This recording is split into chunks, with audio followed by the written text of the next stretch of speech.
Hello students, NCERT के questions में देखिए ये जो क्वेश्चन है ये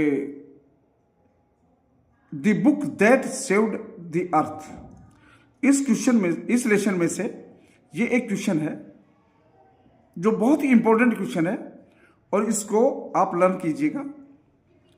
if you were in Noodle's place how would you handle Think Tank's mistakes. यदि आप नूडल के स्थान पर होते तो आप थिंक टैंक की मिस्टेक्स को किस तरह से हैंडल करते। Think tank was an arrogant hearty person. Think tank एक घमंडी और जिद्दी व्यक्ति था। He had a high opinion of himself. वह अपने आप के बारे में उच्च अवधारणा रखता था, ऊंची ओपिनियन रखता था। ही thought he was the mightiest, cleverest, the most knowledgeable and intelligent person who could never be wrong. वह समझता था कि वह सबसे शक्तिशाली, सबसे चालाक, सबसे ज्यादा ज्ञानी और सबसे बुद्धिमान पर्सन था जो कभी भी गलती नहीं कर सकता था। नॉलेजेबल जो ज्ञान रखने वाले व्यक्ति, जानकारी रखने वाले व्यक्ति, इंटेलिजेंट बुद्धिमान व्यक्ति जो कभी भी गलती नहीं कर सकता था।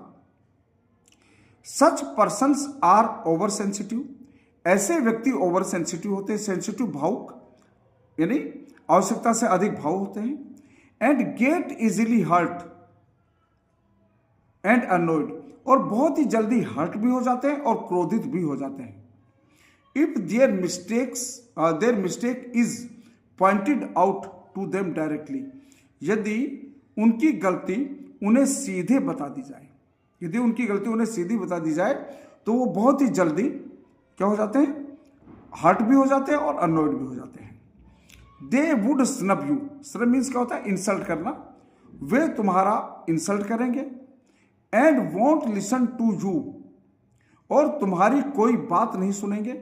इवन दाउ इन दियर हार्ट, यद्यपि अपने हृदय में, दे माइट नो, वो जानते हो, बेशक वो अपने मन में ये जानते हो, दैट यू वेर राइट, कि तुम ठीक हो, and saying the correct thing, और सही बात कह रहे हो। यानी उसका कहने का मतलब क्या हुआ कि उसको ये पता है कि तुम ठीक बात कह रहे हो, सही हो, अपनी जगह पर सही हो और सही बात कह रहे हो। इसके बावजूद यदि उनकी गलती को बता दिया जाए तो बहुत ही जल्दी हर्ट हो जाते हैं, अननोड हो जाते हैं और तुरंत ही आपका अपमान कर देंगे।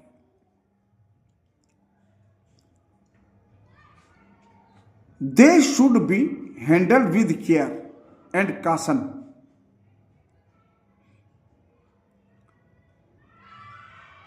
They should be handled with care and caution. उन्हें बहुत ही सावधानी और सतर्कता के साथ हैंडल किया जाना चाहिए। वाज नीडल एज, वाज नहीं है, एज नूडल डिड, जैसा कि नूडल ने किया, जैसा नूडल ने किया, उन्हें बहुत ही सावधानी से हैंडल किया जाना चाहिए और बहुत ही सतर्कता से उनको हैंडल किया जाना चाहिए। He corrected think tank subtly, indirected in a suggestive manner. उसने सबली, सबल मीन्स क्या होता है, सूक्ष्मता से, बहुत ही गहराई से। He corrected think tank subtly, उसने थिंक टैंक को बहुत ही सूक्ष्मता से, बहुत ही ध्यान से उसने उसकी गलतियों को ठीक किया।